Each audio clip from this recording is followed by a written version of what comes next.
song of Pueblo, people's town.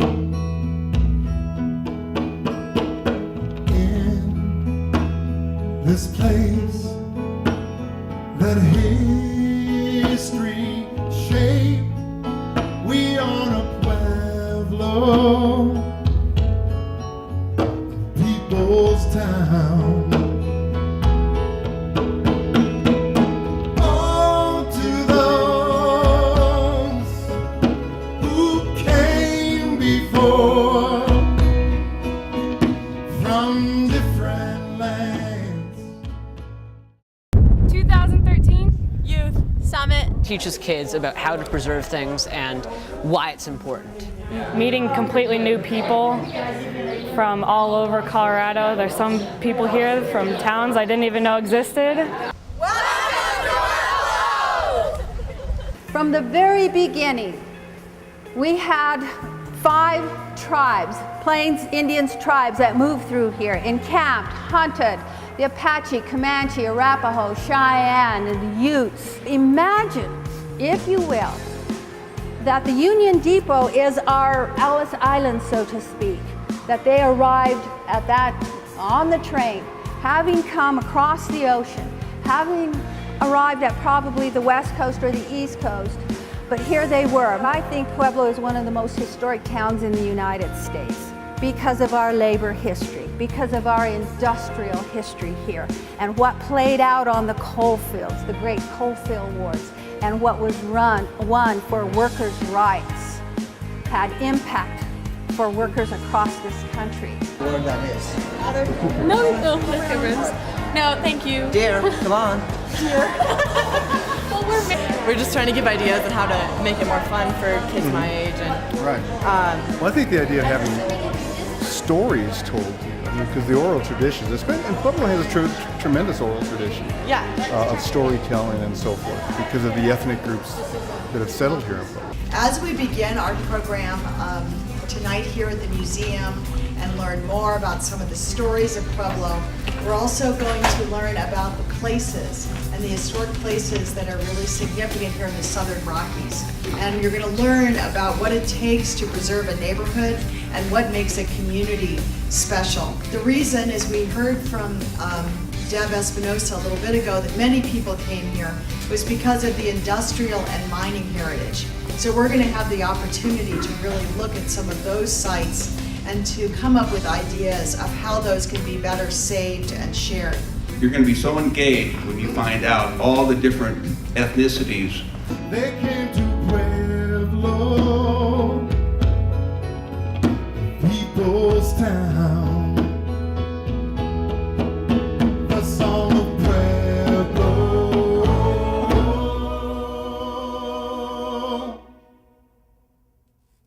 the people's town. The people's town.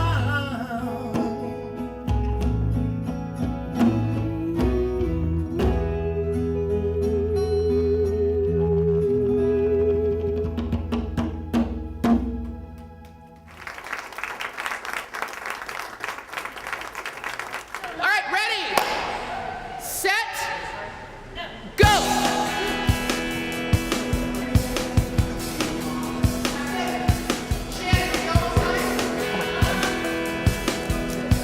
anyone else here?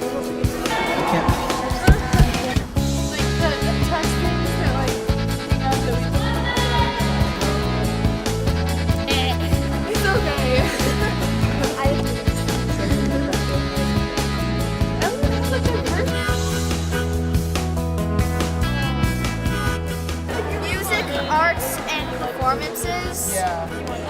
Do that one. Do events at festivals, holding events, visiting local places like schools and just job places.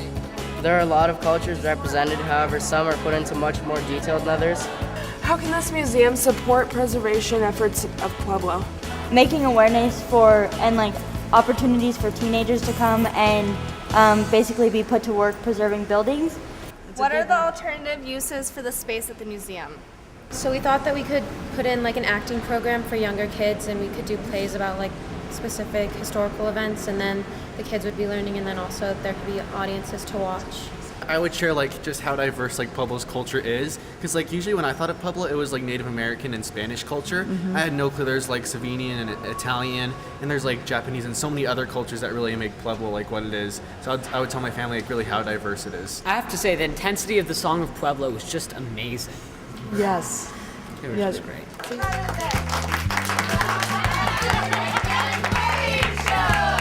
We're going to put you right to work as architectural consultants. Imagine trying to make decisions in a neighborhood where you've got, 500 or 1,000 people all owning houses, all with different opinions. So you guys are going to go to a bunch of historic neighborhoods and try to figure out how to breathe new life into old buildings. Preservation organizations across the country are really tackling this question of how do you introduce renewable energy technology into historic neighborhoods? I've seen things that are just like almost a still standing solar panel. So like if that was off to the side in the yard. In 50 years, who knows, maybe an addition will be considered a very important addition or a historical asset. Thank you to the Wade and Patrick.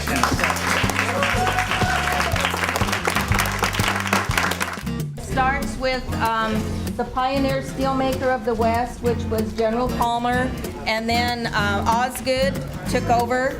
And you'll see some of the historic pictures of that department as we went through the years. We had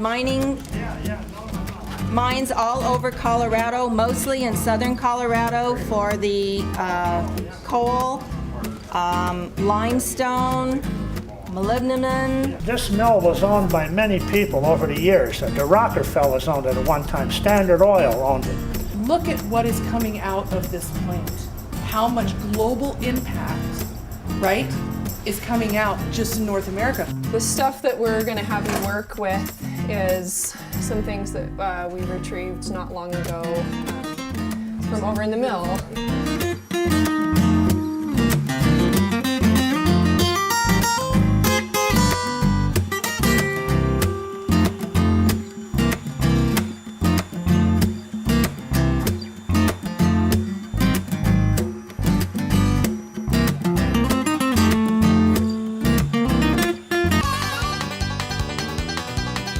Another way that we preserve history is by telling its story.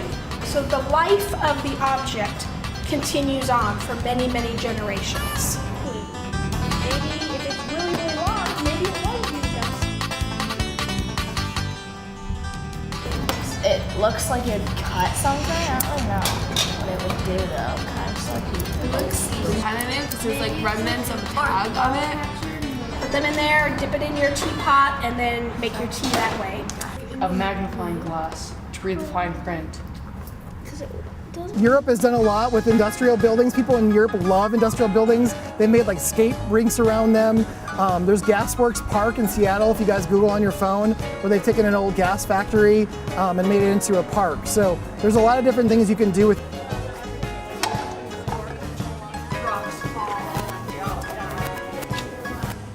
A lot of those buildings are from 1880 to like 1920. So there's some of the oldest buildings from the steel mill. And this was the original operational steel mill. It's so big, it's moved back there. Most of these buildings are used for storage.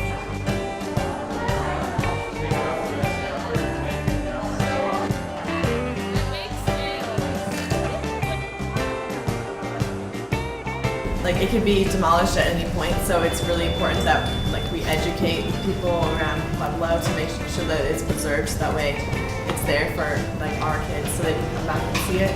It's like all the steel mill stuff. It's like the economic base of the city. Like Pueblo would be nothing without like the steel industry to build it into the city it is today. So it's not just important to history; it was the really important to economics. And it's still important to the economic well-being of the city. It's like part of a lot of people's heritage, and to lose that like is really losing like a part of culture and like part of who people are, because everything together is like what makes a society and a community. So even losing a part of that really affects the bigger whole.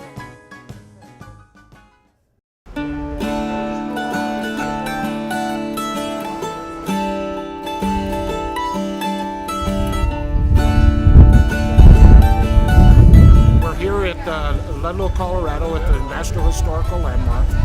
these children are painting a wrought iron fence behind us, and this painting that they'll do today will be here for the 100th anniversary of the start of the strike, and then the massacre of April 20th, 2014. We just learned about all the destruction that they did to the people here, and now we're painting this fence so they can reopen as another site.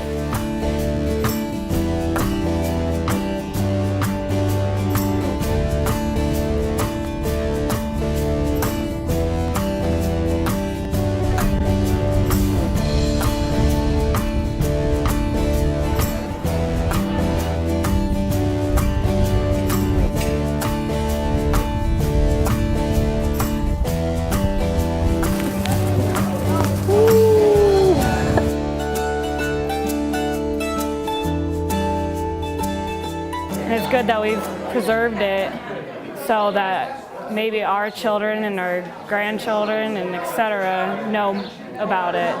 100 years, preserve Pueblo!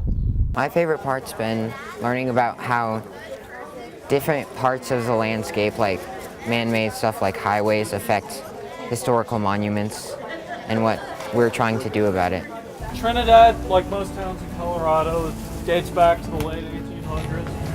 A lot of immigrants settled here. Particularly a lot of Italian immigrants. Italian immigrants were known for their stonework on buildings. And this is one of our prime examples right here of beautiful stonework in the downtown. I don't know if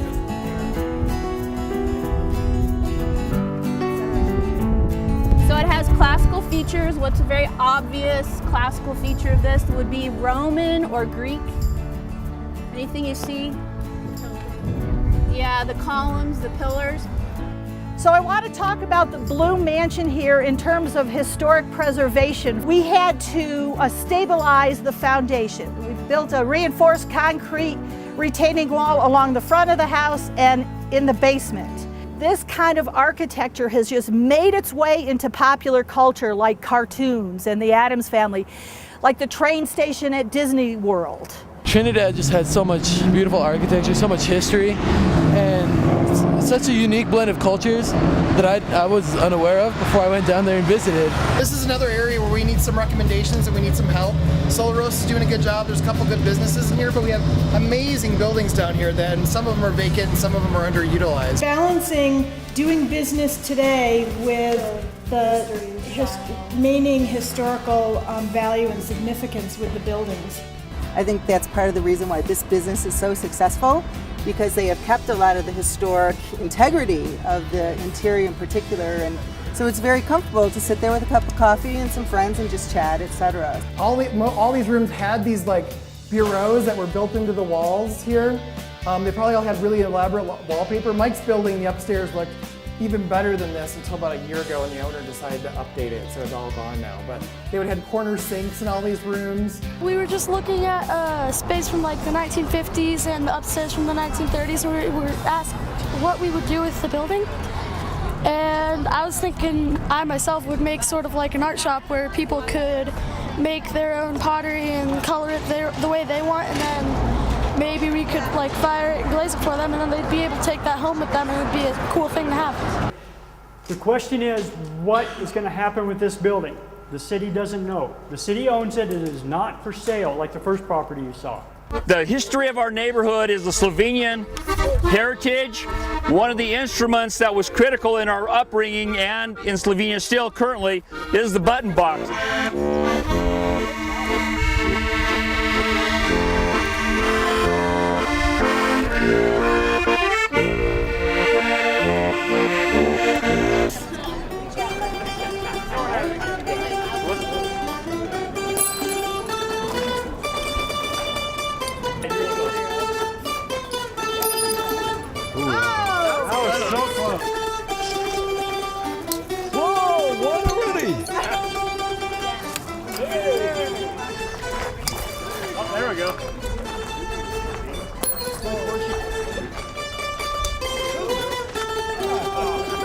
We're at Idler's Place and we're making fast food.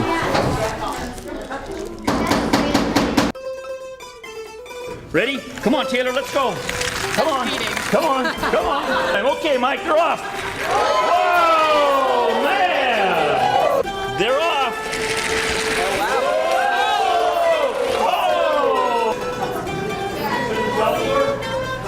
Okay, here we go, and they're off.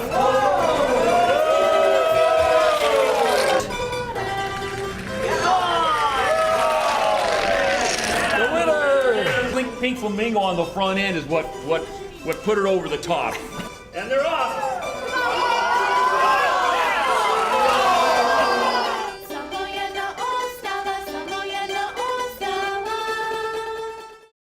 You're in Salt Creek, and I don't know if Eve told you about the history about Salt Creek. It's one of the oldest communities here in Pueblo. You know where the steel mill is? Well, the steel mill is what brought in a lot of immigrants. We had everything from the Chinese here. We had Italians, Germans, the Slavs, the Indians, the Mexicans, the Spaniards, you name it. We were, and still known as the Little Pittsburgh of the West, okay, because of the great steel mill. A lot of family lives here. Like I tell you, if I walk down the block, I have an aunt that lives on the corner, another aunt that lives on another corner, my cousin across the street, another cousin over here, you know, and my whole block is actually called Gomez Road, which is named after my grandfather. We're about to involve the kids in 2 mock hearings. In one case, we've had a situation where somebody wants to make a drastic change to a house, and we're going to try to teach the kids about community character and why or why not you might do some drastic changes to a historic house. In the second case, the kids acted as consultants, and they were tasked with figuring out whether we should put solar panels on the house. You want to keep all the cultures together, and you don't want to just focus on one southwestern style of a house, and you want to try and make the neighborhood have many different cultures, because that's what it originally was. The next person's gonna say, oh, they got the addition, so I should get the addition too. And if everyone's starting to say that, it's gonna just ruin the entire neighborhood. When you go to resell the house, you know, marketing a neoclassical house with stucco on it as a Spanish revival, that's like proposing with a Cracker Jack ring. You can't do that. We think that they should make a field full of the freestanding solar panels for all the neighborhood. Yeah, so then the whole neighborhood would get energy instead of just one individual house. Just putting the solar panels on the sides of the roof that face away from the street, because I know that this is still mounting on the house and still might take a little bit away from its historic value, but still you can't see it just driving by from the street, so everyone else can still fully appreciate it, but it's just not always in the way. Mr. Bailey is approved as requested. Welcome to the Pueblo Riverwalk, because this is all part of an overall called framework or master plan for the redevelopment of downtown, of which the Riverwalk is probably the most, visible, but it's just a part of a very larger planning effort that involved downtown, central Pueblo, which we're in now, and then the Union Avenue Historic District, trying to tie all these together. These are all the animals that Zeb Pike saw when he was coming through Colorado, went over into the San Luis Valley. That's where he got captured by the Mexicans, was taken down to Mexico City. Part of the reason we wanted to bring the river back here is this was the Union Avenue Bridge that separated North Pueblo from South Pueblo, so bringing the river back really added a lot of context back to Union Avenue. I want to welcome you all here this morning, most especially our students and teachers, and then also our distinguished panel that are here to hear the recommendations that have been developed by the youth over the course of this week at our Youth Summit. One way I think we can really keep culture is architecture. I really want us to keep that environment of keeping architecture such as Spanish Revival and keeping that environment the same so that we can act the same and see what other people saw in their times. One of the most important things we have to do is keep the character of the neighborhood through the preservation of the original culture. To preserve the traditions of the cultures and the families, that they could have some friendly competition of the games that the cultures played. My group decided that one way communities could better showcase their culture is through providing aspects of their everyday life, such as food and music. That way a person can have a taste of what life is like in a whole different country. And this also enables a visitor to incorporate a couple of different senses, like hearing the music and smelling and tasting the food. At the festivals, you can have traditional games and activities and music lessons, because we had really great music traditionally performed for us. And we also had kibasi races, and we played caps. My group thought that the best way to get youth involved was to target schools and their clubs. One way to better illustrate the region's heritage is local artifacts and storytellers. One of the many ways that students can become involved in historic preservation that we came up with, that kind of got touched on a little bit earlier, was to have museum curators as well as people educated in preservation visit schools, volunteer obviously, to visit schools and connect with students. We say that we should have more fundraisers because we were talking about like the financial piece earlier, and we were thinking if we get more fundraisers we can like get that money so we can like get more exhibits and like work on repurposing the buildings more and things like that. Our group thought that we can connect our ideas to history, we can connect basically the world to history, and with the past, present, and future. The past would be like the historical sites, archaeology, and all the historic sites basically. Present would be the actions that we take to help get the buildings more preserved. And the future would be how we actually preserve them.